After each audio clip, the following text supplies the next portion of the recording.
Hello दोस्त, मैं गौतम विद्यार्थी और आप देख रहे हैं हमारे चैनल डिजिटल मीडिया बिहार।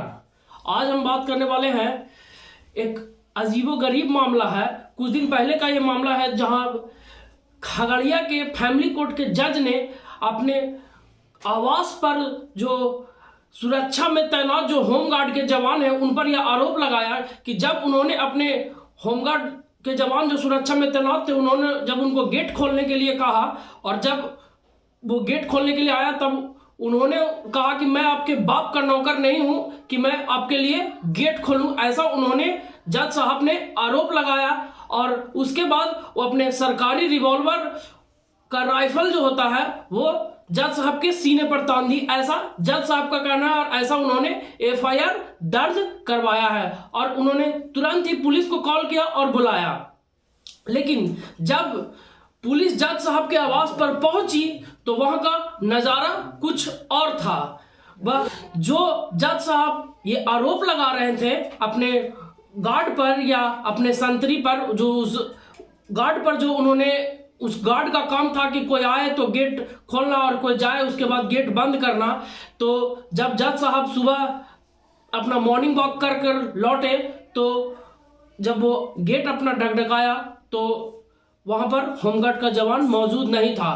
पर उन्होंने कहा कि मैंने बस उस होमगार्ड के जवान से इतना कहा कि अपना काम ठीक से किया करो, बस।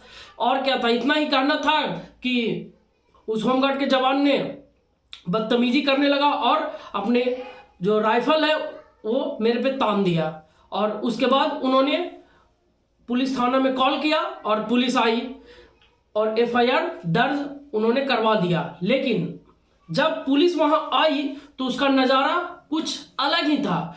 जिस होमगार्ड के जवान पर ये आरोप जज साहब लगा रहे थे वो बेसुधा होकर जमीन पर पड़ा हुआ था।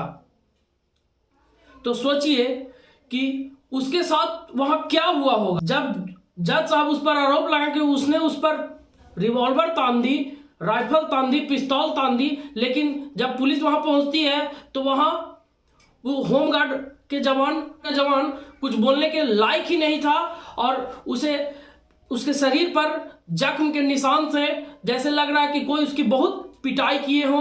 तो क्या आपको लगता है कि एक होमगार्ड का जवान एक जज पर पिस्तौल तान दे, इतनी उसकी कैपेसिटी होगी? आपको लगता है इतना उसका पद औदा जो है उसके हिसाब से आपको लगता है कि क्या एक होमगार्ड का जवान एक जज पे राइफल तान दे जो उनके यहाँ संतरी का काम करता हो, वो उस पर राइफल तान दे? ऐसा हो सकता है? आज वो होमगार्ड को जो जवान है उसको बुरी तरह से मारा गया होगा या क्या हुआ वो उस टाइम बताने के लायक नहीं था और उसे आनन फानन में अस्पताल में भर्ती कराया गया।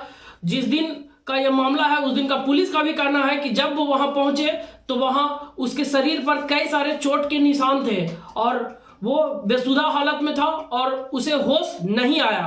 और आज के दिन उसकी मृत्यु हो गई, उस होमगार्ड की जवान की मृत्यु हो जाती है और वो होश में नहीं आता है। सभी को उसके होश में आने का इंतजार था, क्या वो होश में आएगा और बताएगा कि उस दिन क्या मामला हुआ, वहां पर क्या बात हुई, किस कारण से ये मामला बढ़ गया, वो अभी तक पता नहीं चल पाया और उनकी मृत्यु हो गई। इस कारण से अब रहस्य रह गया।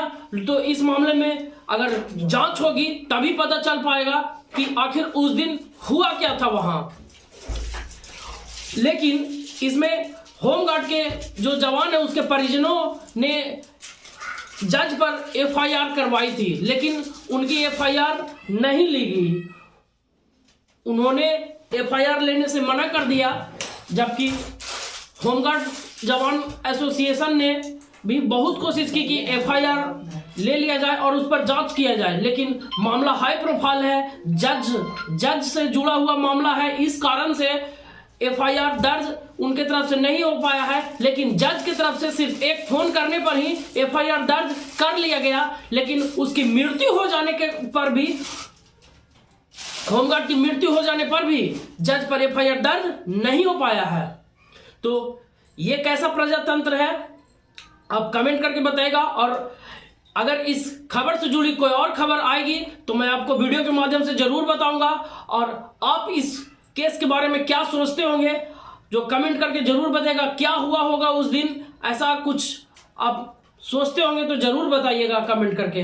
तो ऐसे ही वीडियो के लिए बने रहे हमारे साथ। अगर ये वीडियो आप फेसबुक पे देख रहे हो तो पेज को फॉलो करें, अगर यूट्यूब पे देख रहे हो तो चैनल को सब्सक्राइब करें। मैं लास्ट में यही कहूंगा, जय हिंद।